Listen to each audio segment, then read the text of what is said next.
Hello student, good morning. Standard 9 subject Hindi. विद्यार्थी मित्रों, आज हम पोएम नंबर 7 लेंगे। इसका नाम है सूरदास के पद।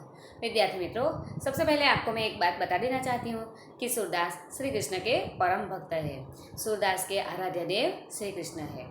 तो उनके पद में उन्होंने इनके यहाँ पर इनके 2 पद दिए गए हैं। इन दोनों पदों में सूरदास ने श्री कृष्ण का वर्णन किया है, उनकी महिमा का वर्णन किया है। तो हम सूरदास का परिचय प्राप्त करते हैं। सबसे पहले हम कवि का परिचय लेते हैं। देखो, तो सूरदास का जन्म सन 1478 और उनका निधन सन 1573। तो महाकवि सूरदास का जन्म कुछ लोगों के मतानुसार दिल्ली के पास सिंह नामक गांव में हुआ था। कई लोगों का मानना है कि इनका जन्म मथुरा के पास रुनकता या रेणुका क्षेत्र में हुआ था। इनका जन्मांड होना भी विवादास्पद है। वल्लभाचार्य इनके गुरु थे। इनकी प्रेरणा से वे श्रीनाथ जी मंदिर में कृष्ण की लीलाओं से संबंधित पदों की रचना करते थे। ये कृष्ण के अनन्य भक्त थे। वात्सल्य एवं श्रृंगार रस के वर्णन में वे अद्वितीय है। प्रस्तुत पद में सूरदास की अनन्य भक्ति भावना का परिचय मिलता है। उनका मन सिवाय कृष्ण के कहीं और सुख नहीं पाता। जिन आंखों ने कमल के समान नयन वाले श्री कृष्ण का दर्शन कर लिया हो, वे और देव की आराधना कैसे कर सकती हैं। आराध्य देव का गुणगान सुर ने किया है। दूसरे पद में भी कृष्ण का मनमोहक वर्णन किया है। बाल कृष्ण की चेष्टाओं के माध्यम से बालक श्री कृष्ण का मनोरम्य वर्णन किया है। तो इस काव्य में हम लोग विनय तथा भक्ति, विनय तथा भक्ति, पहले पद का नाम है विनय तथा भक्ति। तो देखते हैं विनय तथा भक्ति। तो पहला पद, यहाँ पर सूरदास ये कहना चाहता है, सूरदास ये कहना चाहते हैं कि सूरदास का मन सिवाय कृष्ण के दूसरे किसी कोई भी दूसरे देव में नहीं लगता है। उदाहरण के रूप में वो कहते हैं कि जिस प्रकार जहाज पर रहने वाला पंछी उड़कर कहीं दूसरी ओर चला जाता है, लेकिन वापस फिर से जिस जहाज पर वो रहता है उसी जहाज पर वापस लौटकर आता है, वो दूसरे कहीं भी जगह रहना नहीं चाहता है। उसी प्रकार सूरदास का मन भी कृष्ण की परम भक्ति में लग गया है और वो दूसरे कोई भी देव का ध्यान करना नहीं चाहते। वो कहते हैं कि सूरदास गंगा के समान है। वो कहते हैं कि ऐसा कोई कुबुद्धि वाला व्यक्ति ही होगा जो कृष्ण की भक्ति छोड़कर दूसरे किसी और देव का ध्यान करे। वो कहते हैं कि ऐसा कोई मूर्ख प्यासा होगा, ऐसा कोई मूर्ख व्यक्ति ही ऐसा होगा जो अपनी प्यास बुझाने के लिए गंगा जल को छोड़कर कुआं खुदवाए। वो कहते हैं कि जिसने एक बार श्री कृष्ण रूपी अम्बुज रस चख लिया है, उसे करेल का रस पसंद नहीं आता। तो इस प्रकार सूरदास अपनी भक्ति मात्र और मात्र कृष्ण में ही ध्यान लगाना चाहते हैं। भक्ति भावना यहाँ पर उनकी प्रकट हुई है कि वो कैसे अपने आराध्य देव श्री कृष्ण की भक्ति करते हैं और एकमात्र अपने आराध्य देव श्री कृष्ण में ही अपना मन लगाना चाहते हैं। उनका मन दूसरी कहीं भी और लगता नहीं है। तो सूरदास क्या कहते हैं, हम लिखते हैं पद में, मेरो मन अनंत कहाँ सुख पावे। सूरदास कहते हैं कि मेरा मन अनंत यानी कि दूसरी जगह कहाँ सुख पाता है। सूरदास कहते हैं कि मेरा मन अन्यत्र, अनंत यानी कि अन्यत्र दूसरे स्थान पर कहीं भी सुख प्राप्त नहीं कर सकता। जैसे उड़ी जहाज को पंछी, जिस प्रकार जहाज पर रहने वाला पंछी उड़कर दूसरी जगह चला जाता है, फिर ही जहाज पर आवे। जैसे उड़ी जहाज को पंछी फिर ही जहाज पर आवे। जिस प्रकार जहाज का पंछी जहाज से उड़कर चला जाता है लेकिन फिर से उसी जहाज पर वापस लौट कर आता है, उसी प्रकार सूरदास का मन भी अगर किसी दूसरी ओर चला जाता है तो वापस कृष्ण के पास ही आकर ठहरता है। यानी कहने का मतलब ये है कि सूरदास कहीं कोई दूसरे देव में ध्यान लगाना नहीं चाहते। उनके तो आराध्य देव एकमात्र श्री कृष्ण ही है और वो मात्र श्री कृष्ण की भक्ति करना चाहते हैं। कमल नयन को छांदी महतम और देव को ध्यावे। आगे वो कहना चाहते हैं कि जिस प्रकार कमल नयन यानी कमल जैसी आंखों वाले श्री कृष्ण को छांदी यानी कि छोड़कर कमल जैसे नेत्रों वाले श्री कृष्ण की महत्तम, महत्तम यानी महानता, कमल जैसे नेत्रों वाली श्री कृष्ण की महानता को छोड़कर और देव को ध्यावे, और देव यानी कि दूसरे देव का ध्यान करता है, वो व्यक्ति के बारे में सूरदास कहते हैं, परम गंगा को छांडी पियासो दूरमती कूप खनावे। परम गंगा को छांडी, छांडी यानी कि छोड़कर, पियासो यानी कि प्यासा व्यक्ति, दूरमती यानी कि खराब बुद्धि वाला मूर्ख व्यक्ति, कूप खनावे, कूप यानी कि कुआं, खनावे यानी कि खुदवाए। तो जिस प्रकार सूरदास कहते हैं कि जिस प्रकार मूर्ख व्यक्ति परम गंगा का बहता जल छोड़कर अपनी प्यास बुझाने के लिए कुआं खुदवाता है, उसी प्रकार कमल जैसे नेत्रों वाले श्री कृष्ण की महानता को छोड़कर जो व्यक्ति दूसरे देव का ध्यान करता है, वो व्यक्ति एक मूर्ख व्यक्ति के समान ही है। जो व्यक्ति जो शुद्ध पवित्र जल बहलाने वाली गंगा नदी का पानी पीना छोड़कर अपनी प्यास बुझाने के लिए कुआं खुदवाता है, तो कुआं खुदवाने वाला व्यक्ति मूर्ख व्यक्ति के समान मूर्ख व्यक्ति ही है। सूरदास यहाँ ये कहना चाहते हैं कि श्री कृष्ण की आंखें कमल जैसे नेत्र है उनके, तो कमल जैसे नेत्रों वाली श्री कृष्ण की महिमा को छोड़कर जो व्यक्ति दूसरे देव का ध्यान करता है, वो व्यक्ति को सूरदास ने मूर्ख व्यक्ति के समान बताया है। जो व्यक्ति परम गंगा का पानी पीना छोड़कर अपनी प्यास बुझाने के लिए कुआं खुदवाता है, वो व्यक्ति भी दुर्बुद्धि वाला यानी कि खराब दुष्ट बुद्धि वाला व्यक्ति ही है। सूरदास आगे कहते हैं, जिही यानी कि जिसने, जिही मधुकर अम्बुज रस चाख्यो, जिही यानी कि जिसने, मधुकर यानी कि मधुकर यानी कि भंवरा, जिस मधुकर ने, जिस भंवरे ने, अम्बुज रस यानी कमल का रस, अम्बुज यानी कि कमल का रस, जिस मधुकर ने, जिस भंवरे ने एक बार कमल का रस चख लिया हो, क्यों करील फल भावे, क्यों करील, करील करील फल यानी कि कांटेदार पेड़, करील यानी कि कंटीली झाड़ी, करील यानी कांटेदार पेड़, कंटीली झाड़ी। जिस व्यक्ति ने, जिस मधुकर ने, जिस भंवरे ने एक बार करील का फल चख लिया है, सॉरी जिस भंवरे ने एक बार अम्बुज रस चख लिया है, अम्बुज रस यानी कमल का रस, तो अम्बुज यानी कमल, कमल का रस चख लिया है, उसे करील का फल पसंद आता नहीं है, कांटेदार झाड़ी पर उगने वाले फल उसे पसंद आते नहीं हैं। सूरदास प्रभु कामधेनु त्यजी, सूरदास कहते हैं कि श्री कृष्ण रूपी कामधेनु को छोड़कर, तजी यानी कि छोड़कर, कामधेनु यानी गाय, सूरदास कहते हैं कि प्रभु श्री कृष्ण रूपी कामधेनु को छोड़कर छेरी कौन दुहावे, छेरी यानी कि बकरी, बकरी को कौन दोहे। तो सूरदास यहाँ कहना चाहते हैं कि श्री कृष्ण वो एकमात्र और मात्र श्री कृष्ण की भक्ति करना चाहते हैं, श्री कृष्ण के अलावा वो किसी दूसरे देव का ध्यान करना नहीं चाहते। उनका कहना है कि जो व्यक्ति कमल जैसे नेत्रों वाले श्री कृष्ण की महिमा को छोड़कर, महानता को छोड़कर किसी दूसरे देव का ध्यान करता है, वो व्यक्ति एक मूर्ख व्यक्ति के समान ही है। जो मूर्ख व्यक्ति परम गंगा का जल बहता है और वो गंगा जल पीना छोड़कर अपनी प्यास बुझाने के लिए कुआं खुदवाता है, वो व्यक्ति एक सबसे बड़ा मूर्ख व्यक्ति ही है।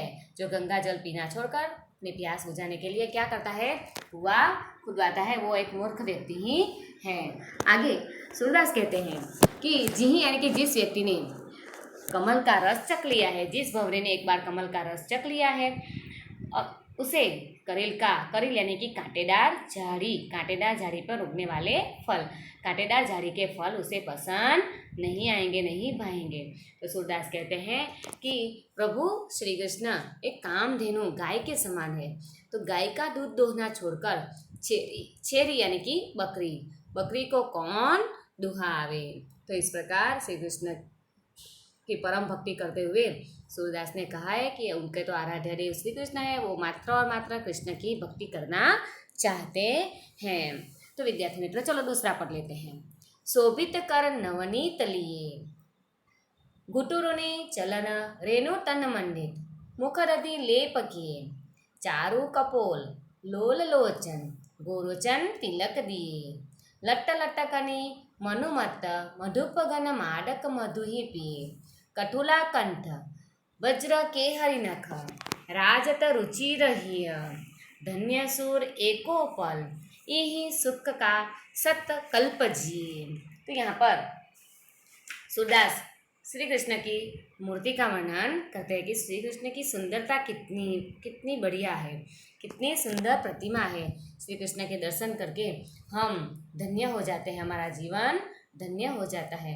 तो सूरदास यहाँ क्या कहना चाहते हैं वो हम देखते हैं।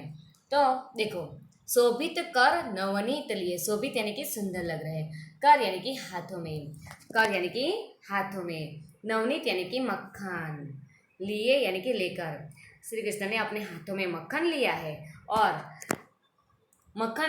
अपने हाथों में मक्खन लिया है और ऐसे श्री कृष्ण बहुत ही सुंदर दिख रहे हैं। तो देखो, शोभित कर नवनीत लिए, कर यानी कि हाथ में मक्खन लिए बाल श्री कृष्ण अत्यंत सुंदर दिख रहे हैं। हाथों में मक्खन लिए बालक श्री कृष्ण अत्यंत सुंदर दिख रहे हैं।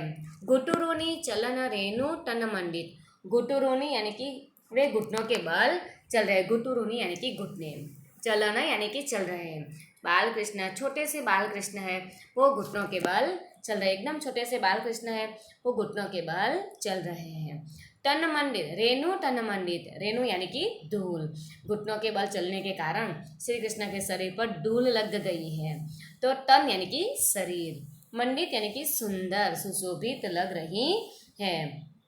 तो घुटनों के बल चलने के कारण श्री कृष्ण के शरीर पर धूल लगी हुई है और वो भी बहुत सुंदर लग रही है। मुख दधी लेप किए, मुख यानी कि मुख के ऊपर, दधी यानी कि दही, मक्खन, दधी यानी कि दही, लेप किए यानी कि लेप लगाया। श्री कृष्ण ने अपने मुख पर दही का लेप लगाया हुआ है।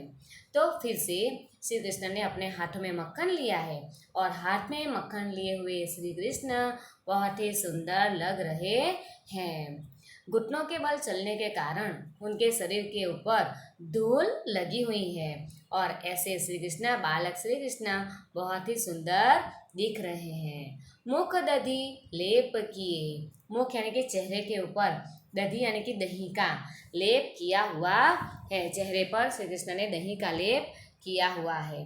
चारु कपोल, कपोल यानी कि गाल, चारु यानी कि सुंदर, कपोल यानी कि गाल, श्री कृष्ण के गाल बहुत ही सुंदर दिख रहे हैं। लोल लोचन, लोचन यानी कि आंखें, श्री कृष्ण की आंखें भी बहुत ही सुंदर है, उनके गाल सुंदर है और नेत्र चंचल है, श्री कृष्ण की आंखें चंचल और विशाल है। चारु कपोल, कपोल यानी कि गाल, श्री कृष्ण के गाल बहुत ही सुंदर लग रहे हैं। लोल लोचन, उनकी आंखें भी बहुत ही सुंदर है और चंचल है। गोरोचन तिलक किए, तिलक यानी कि मस्तक के ऊपर, कपाल के ऊपर गोरोचन का तिलक किया हुआ है। लट लटकनी मनुमत्त मधुप गन मादक मधु ही पिए, लट यानी कि कृष्ण के बालों की लटें उसके चेहरे के ऊपर लटक रही है। तो श्री कृष्ण की लटें उसके मस्तक के ऊपर झूल रही है, उसके सिर के दोनों और उसके दोनों बालों की लटें झूल रही हैं, जैसे वे मस्त मधु पीकर मस्त हुए भौरों के समान लग रही है। तो मधु भौरे, मधुप यानी कि भौरे। तो सूरदास कहते हैं मस्त मधु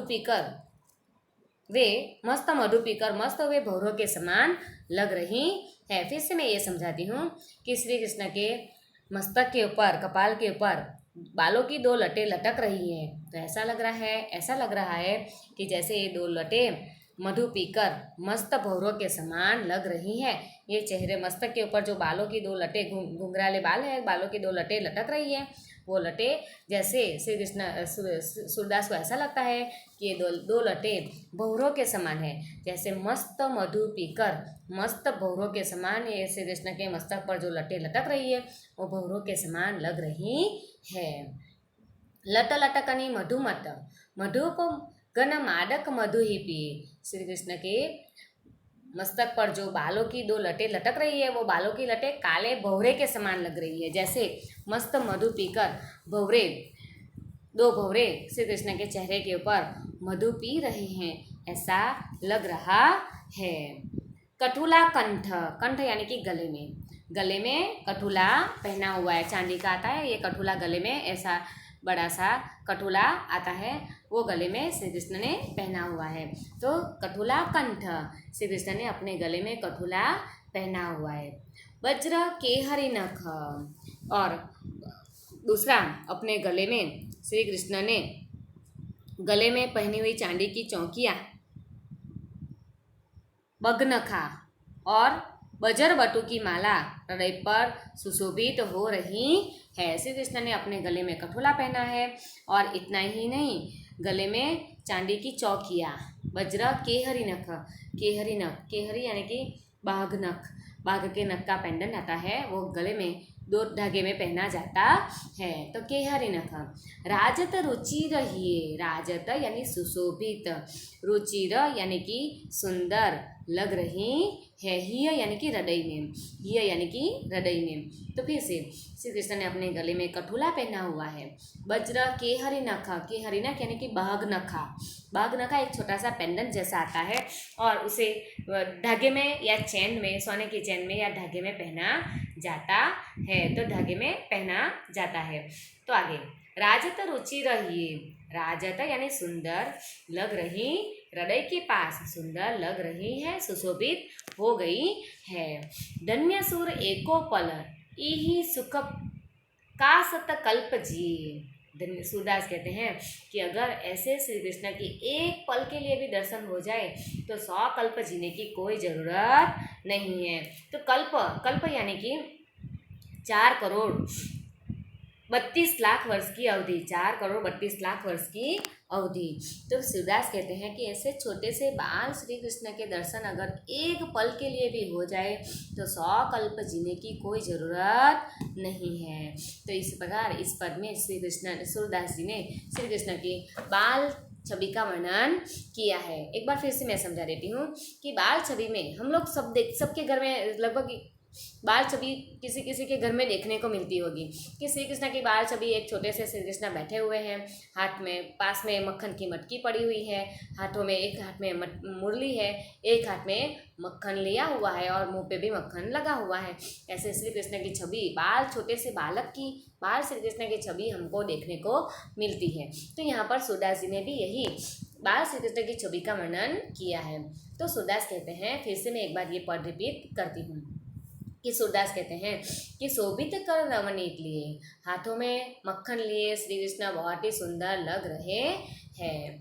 गुटुरुनी चलन रेणु तन मंडित, घुटनों के बल चलने के कारण शरीर के ऊपर धूल लगी हुई है और धूल लगने के कारण वो बहुत ही सुंदर लग रहे हैं। मुख दधी लेप किए, श्री कृष्ण ने अपने मुख के ऊपर दही का लेप किया हुआ है। चारु कपोल, कपोल यानी कि गाल, श्री कृष्ण के गाल बहुत ही सुंदर दिख रहे हैं। लोल लोचन, लोचन यानी कि आंखें, श्री कृष्ण की आंखें बहुत ही सुंदर और चंचल है। गोरोचन तिलक किए, श्री कृष्ण ने अपने मस्तक के ऊपर गोरोचन का तिलक किया हुआ है। लट लटकनी मनुमत मधुपगन मादक मधु ही पिए, लट यानी कि बालों की लटें, श्री कृष्ण की बालों की लटें ऐसे कपाल पर आ जाने के कारण ऐसा लगता है कि जैसे श्री कृष्ण के मस्तक के ऊपर 2 काले भौरे मधुपान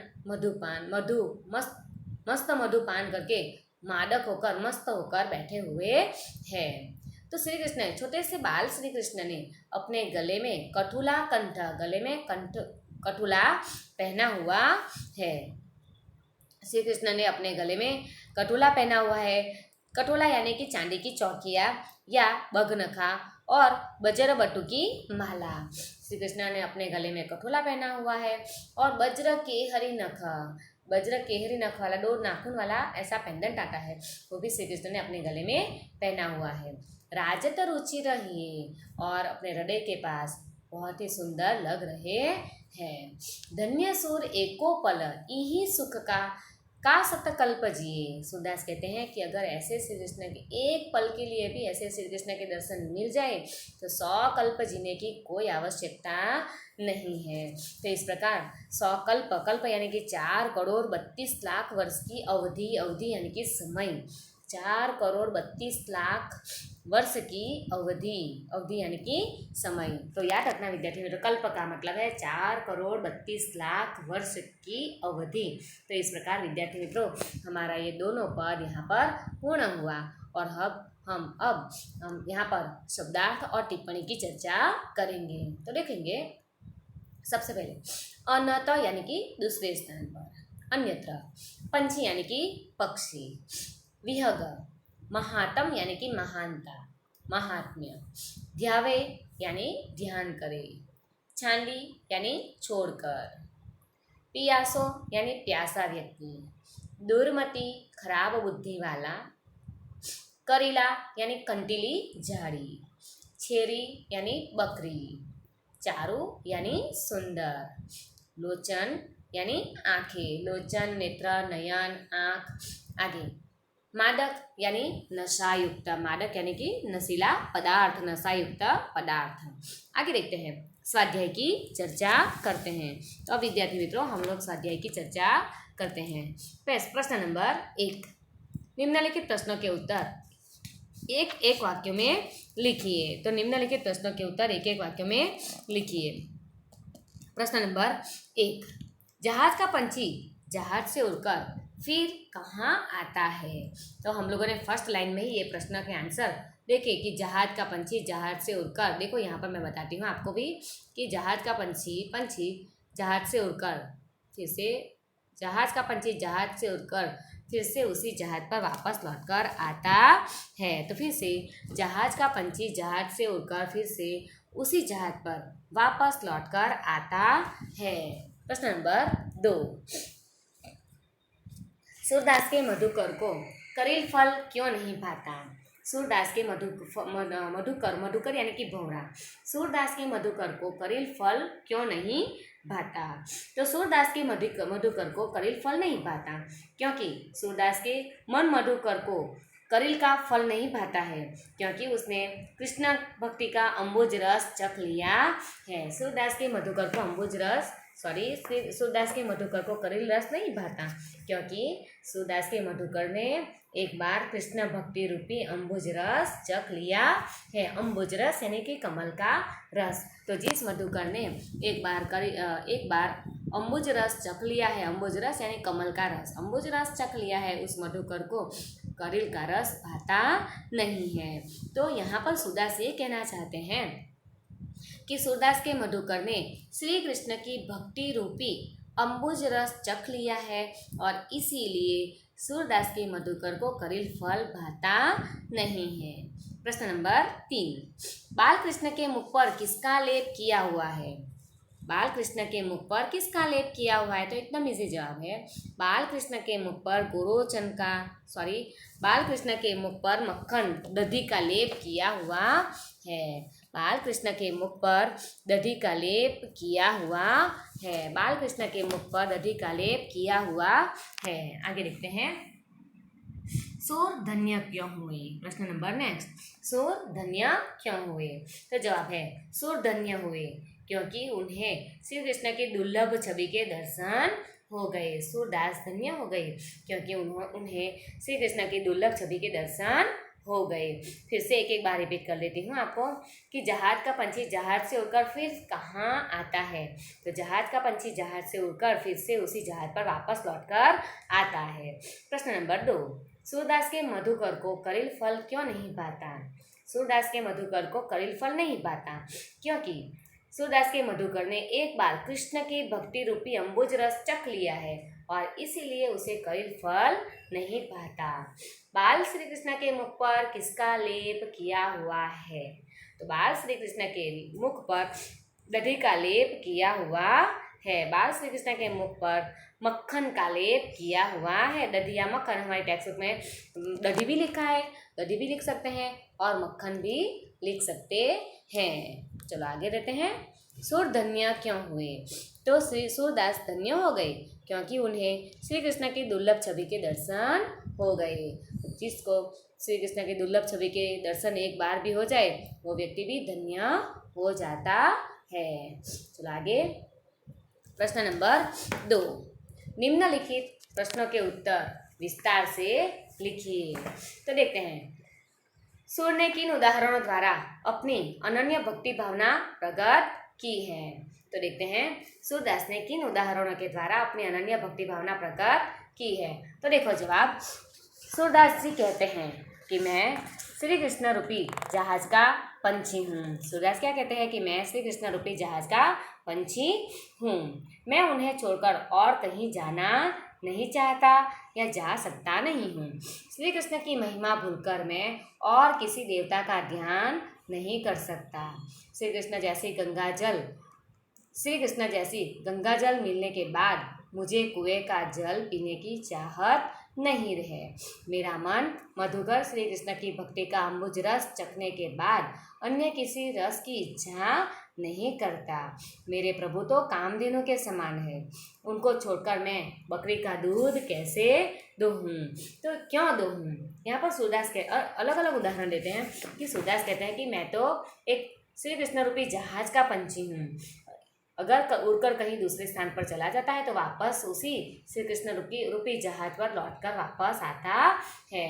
वो कहते हैं कि श्री कृष्ण मेरे लिए एक पवित्र जल बहलाने वाली गंगा नदी है, तो गंगा जल पीना छोड़कर मैं कुआं क्यों खुदवाऊँ। वो आगे कहते हैं कि श्री कृष्ण मेरे लिए कामधेनु के समान है, तो कामधेनु को छोड़कर मैं बकरी क्यों दूहूँ। तो इस प्रकार इन उदाहरणों के द्वारा सूरदास ने अपनी अनन्य भक्ति भावना प्रकट की है।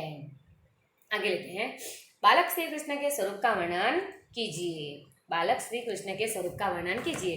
विद्यार्थी मित्रों, हम लोगों ने आगे ही लिया कि छोटे बालक, सूरदास ने इस दूसरे पद के अंदर श्री कृष्ण की बाल छवि का वर्णन किया है। तो ये बाल छवि, श्री कृष्ण के बाल छवि का दर्शन एक बार हो जाने के बाद 100 कल्प जीने की कोई ज़रूरत नहीं है। तो सूरदास उसका वर्णन करते हुए कहते हैं कि बालक श्री कृष्ण की मूर्ति बड़ी मनोहर है। वे अपने हाथों में मक्खन लिए हुए हैं और घुटनों के बल चल रहे हैं। घुटनों के बल चलने के कारण उनके शरीर के ऊपर धूल लगी हुई है और धूल लगने के कारण उनका शरीर और भी सुंदर लग रहा है। उनके मुख पर मक्खन का लेप लगा हुआ है। उनके गाल सुंदर और आंखें चंचल है। उनके माथे पर गोरोचन का तिलक लगा हुआ है। उनकी लटें मदमस्त भौरों की जैसी हैं। वे अपने गले में कठुला की माला पहने हुए हैं। तो इस प्रकार दूसरे पद में श्री कृष्ण की मूर्ति का वर्णन किया हुआ है। ये छोटे से बाल श्री कृष्ण की छवि के दर्शन, एक पल के लिए भी उनकी छवि के दर्शन हो जाए तो 100 कल्प जीने की कोई आवश्यकता नहीं है। तो आगे प्रश्न नंबर 3, सूरदास अपने आप को धन्य क्यों मानते हैं। तो सूरदास अपने आप को धन्य क्यों मानते हैं। तो जवाब देखते हैं, सूरदास श्री कृष्ण के अनन्य भक्त है। सूरदास के आराध्य देव श्री कृष्ण है। श्री कृष्ण के अतिरिक्त वे अन्य किसी देव का ध्यान नहीं करते। श्री कृष्ण की मनमोहक छवि सदा उनकी आंखों में बसी रहती है। यह छवि उन्हें अनुपम सुख प्रदान करती है। वे श्री कृष्ण की इस छवि को दुर्लभ मानते हैं। उन्हें अपने प्रभु की इस अनोखी मूर्ति के दर्शन हुए हैं, इसलिए वे अपने आप को धन्य मानते हैं। तो फिर से सूरदास श्री कृष्ण के परम भक्त है। श्री कृष्ण की छवि को छोड़कर वो दूसरे कोई भी देव का ध्यान नहीं करना चाहते। अगर श्री कृष्ण की ऐसी बाल छवि के एक बार भी दर्शन हो जाते हैं तो वो व्यक्ति धन्य बन जाता है और उन्हें 100 कल्प जीने की भी आवश्यकता नहीं है। जो छवि के दर्शन सूरदास को हुए हैं और वो अपने आप को धन्य मानते हैं। तो आगे देखते हैं विद्यार्थी मित्रों, हम आगे का प्रश्न नंबर आगे समानार्थी शब्द देखते हैं विद्यार्थी मित्रों। 1 मिनट खाली। विद्यार्थी मित्रों, सबसे पहले प्रश्न नंबर 3 लेते हैं, तत्सम रूप दीजिए। तो सबसे पहला है अनंत यानी कि अनंत, अनंत यानी कि अनंत। दूसरा है अम्बुज यानी कि कमल, अम्बुज यानी कि कमल। आगे पंछी यानी कि पक्षी, पंछी यानी कि पक्षी, अम्बुज यानी कि कमल, पंछी यानी पक्षी। हम लोग लेते हैं अनंत यानी कि अनंत, पंछी, पक्षी। महात्म यानी कि महानता, पियासो यानी प्यासा, दूरमति यानी कि दुर्बुद्धि, दुष्ट बुद्धि वाला व्यक्ति। आगे लट यानी कि केशगुच्छ। नेक्स्ट मधुही यानी कि मध्य, केहरी यानी कि केसरी। प्रश्न नंबर 4, समानार्थी शब्द। पक्षी विहग, पक्षी शब्द का समानार्थी है पक्षी यानी कि विहग या खग। अंबुज यानी कि कमल, अंबुज यानी कि कमल। आगे नेक्स्ट वन, कूप यानी कि कुआं, कूप यानी कि कुआं। मधुकर यानी भौरा या भ्रमर। धेनु यानी गाय। छेरी यानी बकरी। नवनीत यानी मक्खन। लोचन आंखें। कंठ गला, कंठ यानी कि गला। आगे देते हैं नख यानी कि नाखून। फिर से एक बार बता देती हूँ, पक्षी, पंछी, खग, विहग। अंबुज कमल, अंबुज यानी कि कमल जलज। आगे देते हैं नेक्स्ट वन, कूप यानी कि कुआं। मधुकर यानी कि भ्रमर। धेनु यानी गाय। छेरी बकरी। नवनीत मक्खन। लोचन आंखें। और कंठ यानी कि गला। नख यानी कि नाखून। तो इस प्रकार विद्यार्थी मित्रों, आप ये काव्य के प्रश्न के आंसर अपने अपने हिंदी की नोटबुक में लिखेंगे।